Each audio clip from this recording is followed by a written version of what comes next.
ایران کا ایک شہر ہے کرمان، وہاں پہ ایک شخص ہے حاج ماشاءاللہ، غالباً اب بھی زندہ ہے۔ پورے کرمان میں جب امام حسین کی مجلس کرواتا ہے، کسی بادشاہ اور وزیر کی مجلس میں بھی اتنے طعام نہیں ہوتے جتنا اس کی مجلس میں امام حسین کا نظر و نیاز ہوتا ہے۔ ہمارے ایران کے استاد کہتے ہیں کہ جب میں ان سے ملنے گیا اور اسی نیت سے ملنے گیا کہ پوچھوں تو صحیح آپ کے پاس اتنا پیسہ آتا کہاں سے کہ آپ امام حسین کے اتنے سفرے اور اتنے طعام لگاتے ہیں۔ جب ملنے گیا تو کہا کہ بوڑھا سا تھا 70 ایئرز کا، چہرے پہ عجیب نورانیت تھی، اور بیٹھا اور مجھے کہنے لگے کہ آج تک حسین کی میں نے جب بھی نیاز کیا میں نے جیب سے ایک پائی نہیں لگائی، مجھے نہیں پتا یہ کہاں سے آتا ہے، کون دے کر جاتا ہے، کہ پھر بھی یہ کیسے ہوا؟ میں نے آپ کے بارے میں بڑی چیزیں سنی۔ اس نے کہا کہ آج سے تقریباً 50 سال پہلے میرا کام تھا نجاری کا، جو لکڑیاں بناتے ہیں نا، لکڑی کا کام کرتا تھا، اور میری بڑی الفت تھی، محبت تھی امام حسین سے، میری زندگی عشق حسین کے محور میں گھومتی تھی۔ میں لکڑی کا کام تو کرتا تھا لیکن میں بڑی محنت کر کے لکڑی کے ممبر بناتا تھا حسین کے لیے، مسجدوں کے لیے ممبر بناتا تھا، تعزیہ بناتا تھا، تابوت بناتا تھا، علم بناتا تھا، جس بھی مسجد کا کام ہو سب سے پہلے وہ کرتا تھا۔ پورا سال میری یہ روش تھی، مسجدوں میں ممبر دینا، تعزیہ دینا، حسین سے عشق تھا۔ اس کے ساتھ ساتھ تھوڑے ہاسپٹلز کے کام بھی کرتا تھا۔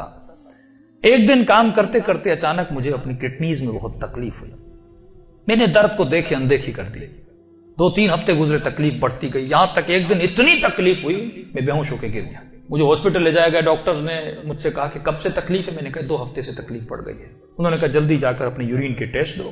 جب یورین ٹیسٹ دینے گیا تو میرا یورین ہی نہیں آ رہا تھا۔ پھر ڈاکٹر نے ایک انجیکشن لگا، کہا آج کے بعد گھر چلا جا، نہ تجھے چلنا ہے نہ تجھے کام کرنا ہے، بس بستر پہ سیدھا ہو کے لیٹ جا۔ کہ جب گھر پہنچتے پہنچتے میرے پاؤں پھول گئے، اور کہتا ہے کہ مولانا اس دن کا سونا 4 سال تک میں اسی طرح بستر پہ سویا رہا، بدن پھول گیا، نہ ہاتھ ہلا سکتا ہوں نہ پاؤں ہلا سکتا ہوں، یہاں تک کہ میں نے آنکھوں سے دیکھنا بھی چھوڑ دیا، بس مجھے کانوں سے آوازیں سن پڑتی تھی۔ جب اس تکلیف میں پہنچا نا، اپنے جتنے رشتہ دار تھے سب چھوڑ کے چلے گئے۔ ایک میری بوڑھی ماں تھی، لوگ میرے قریب نہیں آتے تھے کہ یہ بیمار ہے اس کے قریب نہیں جاؤ، لیکن میری بوڑھی ماں میری خدمت کرتی رہی۔ ماؤں کی قدر کرو جب تک زندہ ہے۔ کہ اس ماں نے میری خدمت ایسے کی جیسے میں بچہ تھا۔ کہ ایک دن مجھے یہ ہو گئے ہاسپٹل آنا جانا، بدن بہت پھول گیا، کھال بالکل نرم ہو گئی، کہ ہاسپٹل لے جایا گیا۔ ڈاکٹر نے جب مجھے پلٹا تو میری پیٹھ پہ کیڑے پڑ چکے تھے کیونکہ بدن نرم ہو چکا تھا۔ میری ماں ڈاکٹر کو کہتی تھی بیٹے کو پانی پلاؤں، کہتا تھا نہیں، بس چمچ کو گیلا کر کے اس کی زبان پہ رکھو۔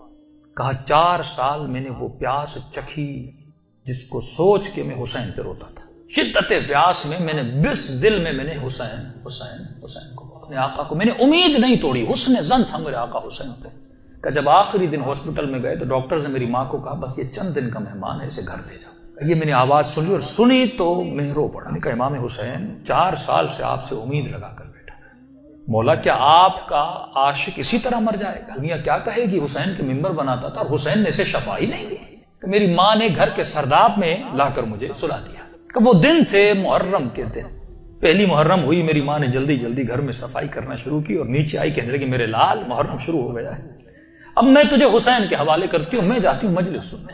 کہتا ماں یہ کہہ کر چلی گئی، اس سرداب میں سو رہا تھا۔ 4 محرم کی رات آئی، آج بھی اس کا گھر موجود ہے، سب کچھ ہے۔ 4 محرم کی رات آئی، میں نے دیکھا کھڑکی سے ایک پرندہ اندر آیا۔ کہتے تب تک کان کام کرتے تھے، لیکن جیسے یہ پرندہ آیا میری آنکھوں نے دیکھنا شروع کیا۔ لیکن یہ عجیب کبوتر تھا جس کے 3 پر تھے، سفید تھا، سبز تھا اور لال پر تھا۔ میں نے زندگی میں ایسا کبوتر دنیا میں کہتا میں نے نہیں دیکھا، پنجے اس کے لال تھے۔ آیا اور آ کر میرے سرانے پہ بیٹھ گیا۔ بیٹھنے کے بعد اس نے کلام کرنا شروع کیا، میرے کانوں میں آواز دے کر کہا تجھے پیاس لگی ہے؟ کچھ کھاؤ گے، کچھ پیو گے؟ کہا 4 سال سے زبانوں پہ تالا لگا تھا پر اب یہ تالا کھل گیا۔ میں نے کہا مجھے بہت پیاس لگی ہے، اتنے سالوں سے پیاسا ہوں۔ کہ پتہ نہیں اس کی چونچ میں کیا تھا، اس نے میرے منہ میں ڈالا، بس وہ بدن میں جانا تھا، ایک عجیب سی فرحت مجھے ملی۔ پھر وہ پرندہ اڑا اور اڑ کے سامنے کرسی تھی اس پہ بیٹھ گیا۔ اب میں اپنے ذہن میں یہ کہہ رہا تھا کہ مولا حسین اگر تو نے بھیجا ہے تو یہ اڑ کے میرے پاس آئے گا یا میرے بستر کے نیچے جائے گا، اگر تو نے نہیں بھیجا یہ اڑ کے چلا جائے گا۔ اتنا کہنا تھا، وہ پرندہ اڑا اور میرے بستر کے نیچے جا کر بیٹھ گیا۔ کہ بس اتنا ہوا، لیکن ابھی بھی بستر پہ لیٹا ہوا ہوں، لیکن تھوڑی فرحت مجھے مل چکی ہے۔ اب سوچ رہا ہوں یہ پرندہ کون ہے، کہاں سے آ رہا ہے۔ اتنے میں صبح ہوئی، میری ماں نیچے سرداب میں آئی اور اس کے ہاتھ میں رومال تھا۔ پہلے زمانے میں جب لوگ روتے تھے تو ایک رومال رکھتے تھے، کہ جلدی دوڑی آئی اور گیلا سا رومال تھا، اس نے اس رومال کو میرے اوپر نچوڑنا شروع کیا۔ تو میں نے کہا کہ اماں یہ کیا ہے؟ کہا یہ حسین کے غم میں جو آنسو بہائے نا تیرے بدن پہ مل رہی ہو تاکہ خدا تجھے شفا دیتے۔ کہ یہ کہہ کر میری ماں چلی گئی۔ جیسے جا رہی تھی میں نے کہا اماں اگر زحمت نہ ہو، ایک کبوتر ہے اس بستر کے نیچے، اگر زحمت نہ ہو اس کے لیے تھوڑا دانا اور پانی رکھ لو۔ ماں نے کہا کبوتر کہاں سے؟ کہا بس رکھ لو۔ کہ ماں آئی اور اس نے نیچے دانا رکھا، پانی رکھا، چلی گئی۔ کہتے غالباً 10 محرم کا دن ہوا، عاشورہ کا دن ہوا۔ میں نے کہا مولا حسین آپ کی عاشورہ بھی آ گئی، اب بھی مجھے شفا نہیں دو گے؟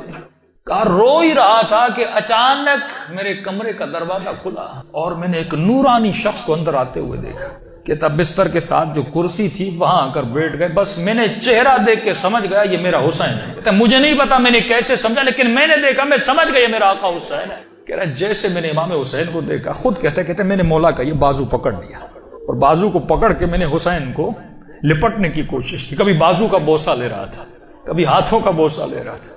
کہتا جب میں نے ہاتھ دیکھے نا تو مولا کی انگلیاں کٹی ہوئی تھی۔ میں نے کہا میں قربان جاؤں میرے آقا، 4 سال سے انتظار ہے، میری جان آپ پہ فدا مولا، اتنی دیر لگا دی اپنی زیارت کر۔ امام حسین نے اپنا ہاتھ میرے سر پہ پھیرنا شروع کیا۔ کہا آج ماشاءاللہ ہم آ گئے، ہمارا انتظار تھا، ہم آ گئے، تیرا انتظار ختم ہو گیا، بتا تجھے کیا چاہیے؟ میں نے کہا میں نہیں بتاؤں گا، آپ کو پتا ہے مجھے کیا چاہیے، آپ میرے حال کو دیکھ رہے، میں زبان سے کچھ نہیں مانگوں گا، آپ کو پتا ہے کہ مجھے کیا چاہیے۔ اتنا کہنا تھا، حسین نے میرے وجود پہ ہاتھوں کو پھیرنا شروع کیا، میرے ہاتھوں کو پھیرا، میرے کاندھوں کو پھیرا، میرے جسم پہ ہاتھ لگائے۔ کہا آج ماشاءاللہ جو تجھے چاہیے تھا حسین نے دے دیا۔ میں نے کہا آقا آپ کا بہت شکریہ۔ کہ مولا میں نے ایک نظر کی تھی۔ کیا کی تھی آج ماشاءاللہ؟ مولا میں نے نظر کی تھی اگر آپ مجھے شفا دیں گے میں 10 دن آپ کا نیاز کروں گا، 10 دن مجلس کروں گا اور 10 دن آپ کا نیاز کروں گا۔ امام حسین نے کہا آج ماشاءاللہ 10 دن اپنی طرف سے کرنا، 8 دن میری طرف سے کرنا۔ کہا مولا 8 دن کس چیز کے؟ کہا آج ماشاءاللہ 10 دن تو حسین کے لیے کرے گا اور 8 دن میری طرف سے میری اماں زہرا کے لیے کرے گا۔ یہ کہہ کر حسین چلے گئے اور جب چلے تو میں رونے لگا۔ اتنے میں وہ پرندہ بستر کے نیچے سے نکلا اور اس نے پرواز کرنا شروع کی۔ کہتا مجھے نہیں پتا وہ پرندہ پڑھ کیا رہا تھا، حسین آواز میں کچھ کہہ رہا تھا۔ آواز سن کے میری ماں دوڑتی ہوئی نیچے آئی، اسی نیچے آئی، لیکن دہشت اتنی تھی اس آواز میں، میری ماں اندر نہیں آ رہی تھی، پیچھے سے کہہ رہی تھی ماشاءاللہ یہ کمرے میں آوازیں کیسی ہیں۔ میں رو کر کہہ رہا تھا اماں اندر آ جاؤ، حسین نے مجھے شفا دے دی۔ یہ بوڑھی ماں دوڑی آئی، کبھی دائیں دوڑ رہی ہے کبھی بائیں دوڑ رہی ہے، کہاں ہے میرا آقا حسین؟ کہا میں بستر پہ بیٹھا تھا، وہ سوجن ہر چیز ختم ہو گئی، کہ یہاں تک وہ کبوتر پرواز کر کے چلا گیا۔ یہ بوڑھی کبھی کرسی کے بوسے لے رہی ہے، کبھی بیٹوں کے ہاتھوں کو چوم رہی، یہاں میرے حسین کے ہاتھ لگے تھے۔ روتی ہوئی جب صحن میں آیا، ہمسایوں نے سمجھا یہ مر گیا ہے، دوڑے آئے کہ ماں رو رہی ہے، شاید بیٹا مر گیا، لیکن جب پہنچے کیا دیکھا، اسے حسین نے زندگی عطا کر دی تھی۔ عزیزو جب یقین ہو نا، یقین نہ ٹوٹے، جب اہل بیت پہ بھروسہ